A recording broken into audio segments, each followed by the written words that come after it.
मी लगेच असल्या मुली ओळखतो, लगेच कळतं ना मला.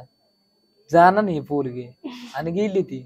अगं किती का फेमस होऊ दे, काम ते काम असतं आणि काम करायचं, कधी लाजायचं नाही, गाजायचं असतं. मी कुठल्याच कामाला लाजलो नाही. वालूचे काम म्हण, कोंबल खत भरलंय मी, परत अजून शेण खत भरलंय मी, परत वावलात कुठली बी कामं केल्यात मी.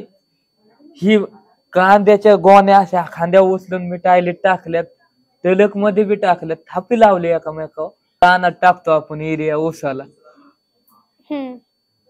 त्या गोण्या अशा घासलायचा तरी ती काम केली. मला ना ती काम करून रातची झोप लय व्हायला लागायची सुखाने.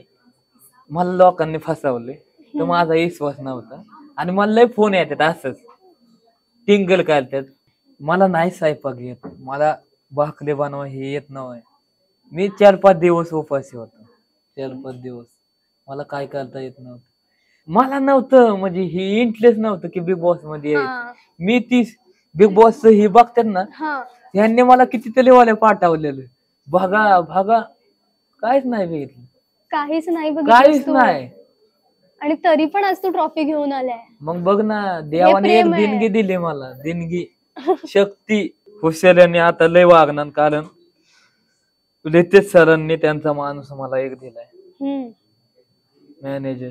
मला तर इच्छा आहे की अशी अनाथ बायकोच करा, म्हणजे तिला बी कोणी नाही, मला बी कोणी नाही, मग आम्ही किती एकमेकांसाठी आहे. एकमेकांसाठी. परत झापूक झुपूक बघू आता कशी ती माझी राणी, माझ्या दिलाची परी, माझी बच्ची, पिल्लू माझं सोनं लवकर येईल. झापूक झुपूक बाच्चा, झापूक झुपूक बाच्चा.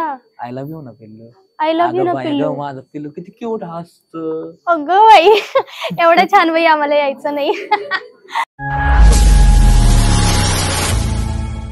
नमस्कार मंडळी, मी नेहा प्रभू तुम्हा सगळ्यांचं मनापासून स्वागत करते मीडिया टॉक मराठीवर.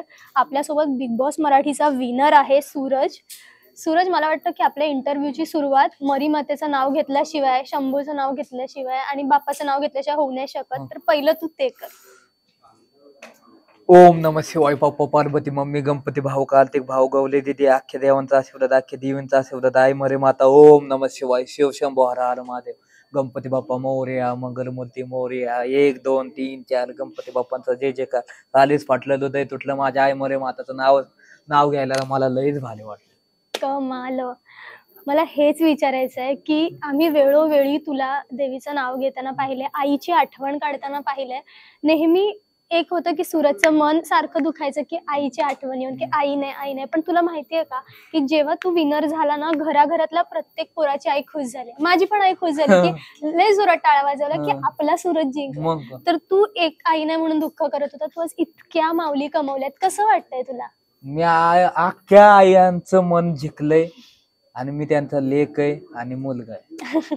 बरं, तू एवढं मानतोस मरी मातेला, खरं तर तू खूप खूप स्ट्रगल केलंय, खूप गरिबीतनं वर आलाय, अजून पण खूप वर यायचंय. पण कधीपासून श्रद्धा बसली आणि कधी वाटलं की बाबा ही आई माझ्यासोबत आयुष्यभर आहे आणि राहणार? ती मला ना, ती खरं सत्य आहे. माझ्या आई सत्याची आणि लगेच पावती आणि हक्कला माझ्या लगेच धावती. माझी मरे माता अशी. आता तुझे एवढे टॅटू काढले ते कोणत्या आणि काय आहे ते जाणून घ्यायला आवडेल, कारण की आपण जेव्हा आपण टॅटू काढतो काहीतरी रिझन असतं.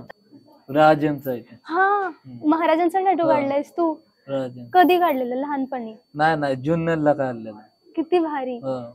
बरं, आता हे विचारायचं आहे का घरामध्ये ना दर वेळेला असं बोललं गेलंय की सूरजला, म्हणजे पॅडी दादा आहेत किंवा अंकिता ताई आहे, ती सारखी टोचून बोलत असते आणि निक्कीने अख्ख्या गावभर केलं की सूरजला ते आवडत नाही. तुला खरंच टोकल्यासारखं वाटायचं का? तुला नाही आवडायचं का की ते तुला चांगलं शिकवायचंय? पॅडी दादा आणि नाही, मला बरं वाटायचं त्यांनी शिकवत्यात ही, पण ती निक्की टोकायची आणि बोलायची त्यांना. बरं, आम्हाला सगळ्यात भारी केव्हा वाटलं माहितीये? तू निकी सोबत बसून तिला सांगत होतास की बाई तो अरबाज बरोबर नाहीये आणि तुझी आई तुला बरोबर सांगत होती, आईचं नेहमी ऐकायचं, तिच्या पोटात आपण जन्म घेतला आणि ती बोलते ते बरोबर असतं. एवढं तू सांगून पण अरबाज घरी आली, ती परत तिच्याच पोटात शिरली. तर तेव्हा तुला असं वाटलं का की बाबा आपण सांगून काय उपयोगच नाही झाला? मी लगेच असल्या मुली ओळखतो, लगेच कळतं ना मला. जाणार नाही पोरगी आणि गेली ती. बरं, आता इतका सगळा सक्सेस मिळतोय आणि तू याआधी पण सांगितलंयस की तुला आधी पण लोकांनी धोका दिलाय किंवा लबाडी केली आहे तुझ्यासोबत, तुझा लय फायदा उचललाय. तर आता जेव्हा तुला एवढा म्हणजे काय म्हणतो आपण अमाऊंट मिळाली आहे, लाखभर रुपये मिळाले आहेत, तर आता पण लोक फायदा घेऊ शकतात तुझ्या साधेपणाचा. तर आता कसं हुशारीने वागणार आहे का, की काय करणार आहे आता? हुशार म्हणजे हुशाऱ्याने आता लय वागणार, कारण रितेश सरांनी त्यांचा माणूस मला एक दिलाय, हम्म. मॅनेजर. अच्छा.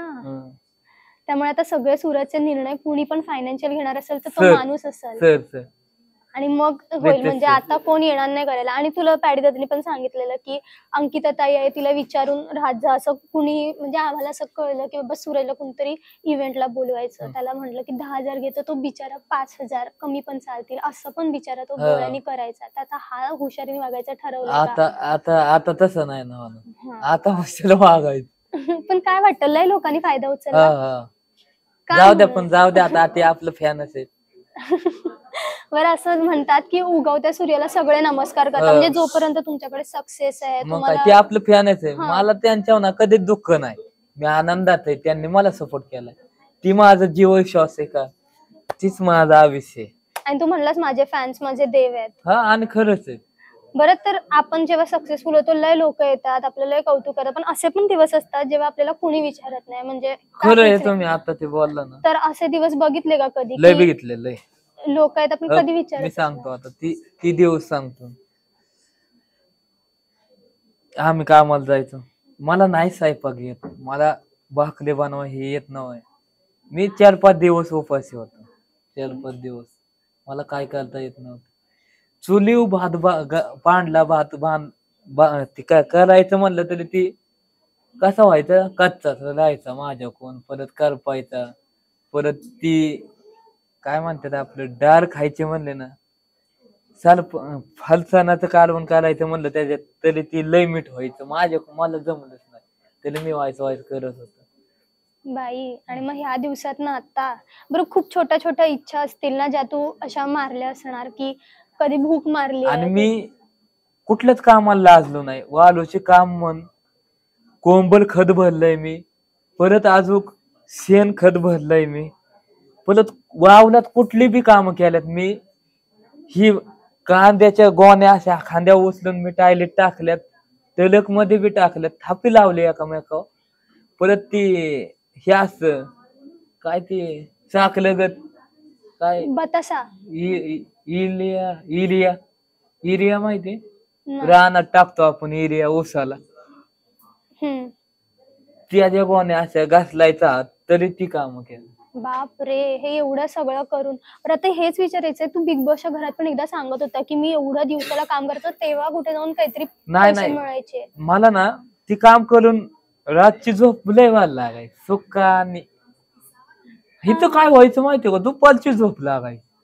बिग बॉस दुपारची झोप लागायची. काय नाही काम केलं तर नुसतं खायचं. ती कसं आहे, भात खायचं त्या टायमिंगला, धुंदी येते आपल्याला, डोळ्यावर झोप येते. भाताने कसं आहे, आणि जाऊ द्या, काय सांगू आता, बोल. झोप तर येते. झोप येते. बरं, आता काय काय ठरवलंय की आता बघ कसं आहे की बिग बॉसच्या घरात असा मोठा एसी होता, थंड हवा लागायची, किंवा तिथे असं मोठा बेड, काय काय सोफा बिफा, असं आता आपल्या घरासाठी खरेदी करायचं वगैरे, असं काही विचार केलाय की आपलं सुधरवायचं?